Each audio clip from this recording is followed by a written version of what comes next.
ಬಡಾವಣೆಯಲ್ಲಿ ನಾವು ನಿಂತು ಮಾತನಾಡ್ತಾ ಇದ್ದೇವೆ. ಗೌರಿ ಗಣೇಶ ಹಬ್ಬ ಎಂಬತಕ್ಕಂಥದ್ದು ವಿಶ್ವವಿಖ್ಯಾತಿಯನ್ನು ಪಡೆದಿರ್ತಕ್ಕಂಥದ್ದು ಕೇವಲ ಭಾರತೀಯರಿಗೆ ಸೀಮಿತವಾಗಿರ್ತಕ್ಕಂಥದ್ದಲ್ಲ.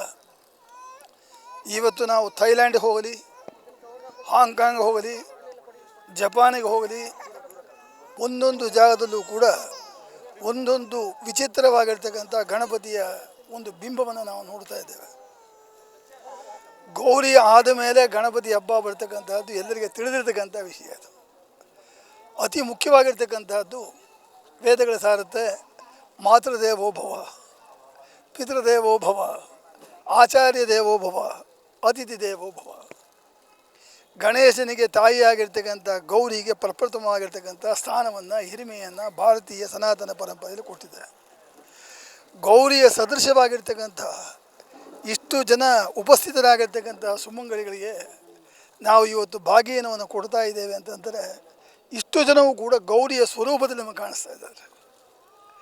ಗಣೇಶನ ಚತುರ್ಥಿಯ ದಿವಸ ಗೌರಿಗೆ ನಮಸ್ಕಾರ ಮಾಡಿ ಗಣಪತಿಯನ್ನು ನಾವು ಮಾಡ್ತಕ್ಕಂಥದ್ದು ವಿಶೇಷತೆ ಇದೆ. ಗಣಪತಿ ವಿಘ್ನವನ್ನು ನಿರ್ವಿಘ್ನವಾಗಿ ಪರಿಸಮಾಪ್ತಿ ಮಾಡತಕ್ಕಂಥ ದೇವರಾದರೂ ಕೂಡ ಇಷ್ಟಾರ್ಥ ಕಾಮ್ಯಾರ್ಥ ಸಿದ್ಧಿಯನ್ನು ಪೂರೈಸ್ತಕ್ಕಂಥ ದೇವರು. ಇದರಲ್ಲಿ ಈ ಒಂದು ಮಹಾನ್ ವಿಚಾರವಾಗಿರ್ತಕ್ಕಂಥ ಯೋಜನೆಯನ್ನು ನಡೆಸ್ತಾ ಇರ್ತಕ್ಕಂಥ ಈ ಕನ್ನಡ ಹೆಮ್ಮೆ, ಕನ್ನಡವೇ ಉಸಿರು ಎಂಬತಕ್ಕಂಥದ್ದು ಹೇಳಿದ್ದೇವೆ. ಆ ಕನ್ನಡ ಭಾಷೆಯ ಪ್ರತೀಕವಾಗಿ ಹೋರಾಡ್ತಕ್ಕಂಥ ಈ ಮಹಾನುಭಾವರುಗಳು ಇವತ್ತು ಹಮ್ಮಿಕೊಂಡಿರ್ತಕ್ಕಂಥ ಕಾರ್ಯಕ್ರಮ ಸಾಧಾರಣವಾದ ಕಾರ್ಯಕ್ರಮ ಅಲ್ಲ.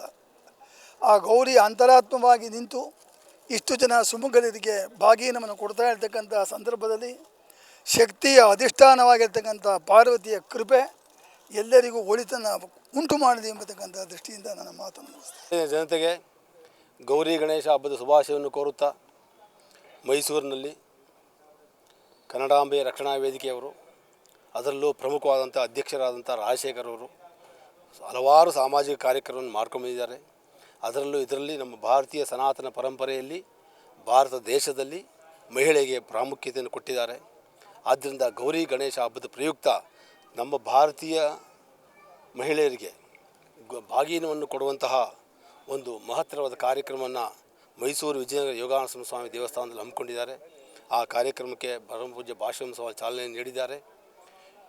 ಇವತ್ತು ಸುದಿನವಾದ ದಿವಸ ಅವರಿಗೆ ಗೌರಿ ಗಣೇಶ ಯಾವಾಗಲೂ ಆಶೀರ್ವಾದವನ್ನು ನೀಡಲಿ.